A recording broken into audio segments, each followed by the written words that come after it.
Hey, it's the Refined Reseller. Thank you so much for tuning in to my YouTube channel. When you subscribe, you'll see things that I have bought at garage and estate sales, and I sell on eBay. I also give tips, tricks, and advice on how to become a successful eBay seller. Today, I'd like to talk to you about the world's longest garage sale, also known as the Highway 127 sale. It's coming up shortly, so I've been on it about 8 times now. So please like this video, subscribe to my channel, and let's get started. Okay, so here's what you need to know. What is the Highway 127 sale? Well, it's a garage sale that is the first weekend in August of each year. It starts in Gadsden, Alabama. It goes through Alabama, Tennessee, Kentucky, Ohio, and into Michigan. It's about 700 miles long. They have all of these people who set up on that highway and they sell their goods. They may be vendors, they may be homeowners that are having a garage sale.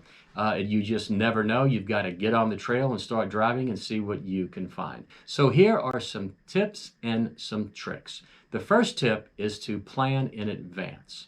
Plan out your route, know where you're going to start and where you're going to end. You may start out at the south end of the route, which is where I start, or you may start up north. You could start in the middle. So just kind of plan a route of exactly where you want to go. Some of the times it will divert from Highway 27, so you need to know when that happens and what to expect. Also, make lodging arrangements. I have read where people have said that finding a hotel room can be an issue. For me, it never has been. Some of the larger cities, of course, like Chattanooga, Tennessee, hotel rooms are available. I opt to book an Airbnb about 3 months in advance. There's a house that I book in Chattanooga. It is right on Highway 127, and I pay $60 a night to stay in that house. I also stay at a house in Kentucky. I think it cost me about $75. So, again, it's a great deal. I don't like staying in hotels. I'd rather stay at an Airbnb, so check that out. Here's a really great tip. The sale is from a Thursday until a Sunday. It's a 4-day sale. If you want to score and you want to get some great items, you've got to start on Tuesday.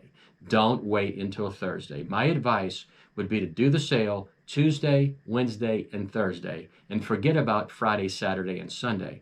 Because on Friday, Saturday, and Sunday, a lot of the stuff has already been picked over, and it just gets really crowded. I mean, there's probably about twice as many people on those 3 days as there are on Tuesday, Wednesday, and Thursday. So I always start out on on Tuesday, and I shop Tuesday, Wednesday, and Thursday, and I come home on Friday. Again, it's one of those situations where the early bird gets the worm. So I highly recommend that you start on Tuesday because most of the vendors are set up. Most of the people are having garage sales already. They've taken the week off of work, and they sell their goods all week long on the sale.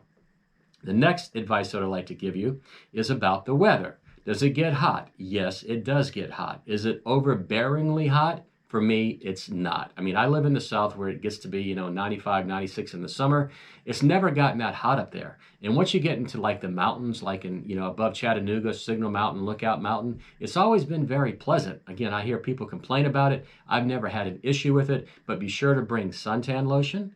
And also bring water, put it in your car, whatever you're driving. So if you do get, overheated or hot or whatever, you have some relief from the heat. When it rains, it's really good for me because a lot of people will just quit, not go anymore. I just simply put on a rain suit and there's not as many people when it rains. So I really like it when it rains. Okay, where to shop? And this is a great question because here's what's going to happen. You're going to be driving down 127. You're going to look to your right. There's going to be a field, and in that field, there could be 100 vendors selling their products underneath tents. The question is, do you want to deal with a vendor? Well, I don't. I kind of pass that up. What I look for are garage sales, either directly on the route, or I look for signs that say garage sale, and there's an arrow pointing down a road. I turn down the road, I might have to go a half a mile or a mile. It's kind of off the beaten path, but that's where I have had most of my success is going to the garage sales and not going to a field full of vendors because, the vendors are out there to make money.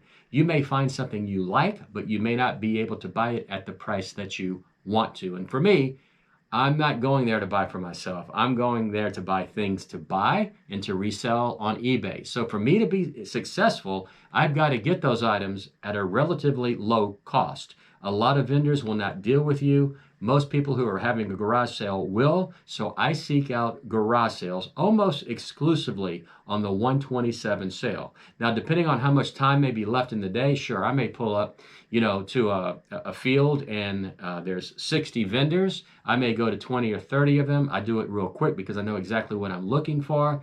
And again, if you're at a place where there's 100 vendors, it's going to take you a long time to go to every one of those. And again, you may find what you're looking for, but it may not be at the right price. So my suggestion is look for garage sales. And if you can, stay away from the vendors unless you're buying for yourself. So, I start in the South. I start in Gaston, Alabama. It goes through Fort Payne. In Fort Payne, Alabama, that's where the group Alabama originated. There's actually a bronze statue in downtown Fort Wayne, Indiana, of the country music group Alabama. Then it kind of goes up to Lookout Mountain, Tennessee, Chattanooga, Signal Mountain. I really like that area. It's kind of higher end, and it's beautiful up there. I mean, there's mountains, some great scenery. I really enjoy that. And generally, we make it to South Kentucky. For me, it's about a 2,000-mile round trip. And that's as far as I've ever gone. Maybe one of these years I will fly up to Michigan, rent an SUV and start at the top of the trail and go south. But Kentucky is as far as I have made it. I can tell you that I found better items in Tennessee and Kentucky than I have in Alabama. It seems that some of the items that I have found in Alabama have been on the lower end, and I found some really good stuff in the Signal Mountain, Lookout Mountain area. Of course, Ruby Falls is up there as well, so if you want to go visit Ruby Falls, you can go and do that. So let's review. First of all, make accommodations in advance. Whether you're staying at a hotel room or you decide to book an Airbnb like I do it about 2 or 3 months in advance so you know it will be available. Also, plan your route, know where you're going to be starting and where you are going to be ending, and just make a plan as exactly how far you want to go. Go early. My suggestion, shop Tuesday, Wednesday, and Thursday. Maybe not Friday, Saturday, and Sunday, because on Friday, Saturday, and Sunday, a lot of the stuff is picked over and it's really, really crowded, which reminds me, when you're driving, please be careful. There's a lot of traffic on the roads. There are people walking across, the streets. There are people backing their cars up. So be extremely cautious while you're driving on Highway 127. Also, where to shop. Again, my suggestion is go to garage sales first, because you're going to find stuff at very, very cheap prices, where with vendors, you may find what you're looking for, but you may not get the deal you are looking for. So that's about all the advice I have for you for the Highway 127 sale.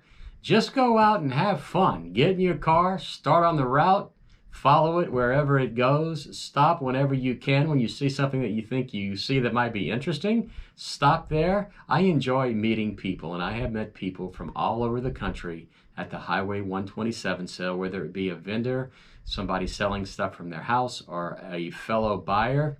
It's been a lot of fun. I've done it for the last 8 years. I've really never been disappointed. Sometimes it can be overwhelming. To be honest, after 3 days of doing it, I am ready to come home because I have seen just thousands and thousands and thousands of items, and I really don't want to see anymore. But I have never failed to go on the sale, bought stuff, and not made money. I think last year I spent $800. That included food, gasoline, and lodging, plus all of the stuff that I bought. And I ended up, so far, it's been almost a year now, I have made over $2,700. So for me, it's kind of like a vacation that pays for itself, because I find stuff to resell on eBay and it pays for my trip. So what more can you ask for? If you've never done it and you're just a curiosity seeker, or you're an eBay seller, maybe you sell on Etsy or you sell on Mercari or whatever, you're going to find a lot of stuff. You just have to find it from the right person who's willing to sell it to you at a cheap enough price for you to make money.